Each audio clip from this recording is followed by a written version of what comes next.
Welcome back to Excel. This is a Mental Evolution podcast, and I'm your host, Dr. Seth Rose. And this is episode 77. And we're going to follow up from a episode previously on social media where we're going to be talking about screen time and sleep, which I think is important to go a little bit more in depth on this one. So when we're talking about screen time, our eyes are responsible for setting our internal clock, or otherwise known as the circadian rhythm. And it's detected by light, and it communicates with our brain, okay? And that light communicates with the brain to tell that it's either time to be awake or time to sleep.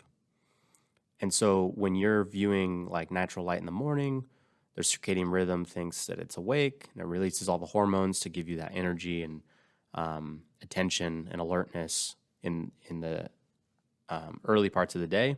And then when the sun goes down, that's when we start to feel a little bit sleepy and tired, right? If you go camping, this is a great self trial.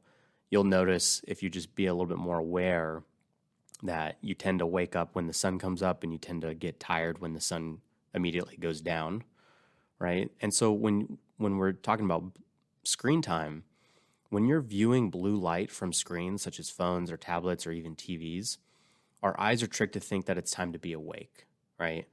So the research shows that reading from an iPhone or a screen 1 to 2 hours before bed will typically suppress melatonin, or the night hormone that helps you fall asleep and stay asleep. It suppresses it by upwards to 50%. So the study's range was like 23 to 50%. It also delayed the melatonin release by up to 3 hours, which is pretty significant. And then lastly, we saw in the research decreased REM sleep, or rapid eye movement. That's like the dreaming state, and then decreased restfulness the next day. So it's impacting the quality sleep, and it's also delaying your sleep onset. Latency is what it's called. So 30 minutes of screen time used before bed can also decrease deep sleep by upwards to 20 minutes.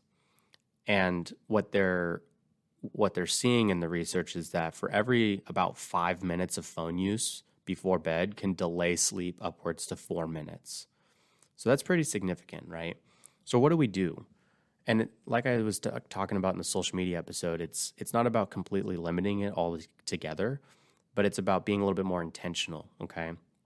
But the closer you get to bed, the less and less screen time you should be looking at. So just limit the screen time 1 to 2 hours before bed. Think about it like a funnel, right? You're funneling down the usage until your head hits the pillow.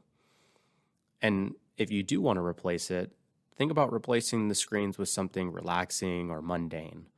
Things like reading an actual book, or mindfulness or breath work, or using this time to chat with family and loved ones, or journaling, or maybe it's packing your lunch, packing your gym bag for the next day, or just wrapping up some dishes or chores around the kitchen. So that way you can kind of unwind and shut down before you actually intend to go to bed. So that's it for today. Just a little bit more information about the screen time and sleep, and we'll catch you on the next one.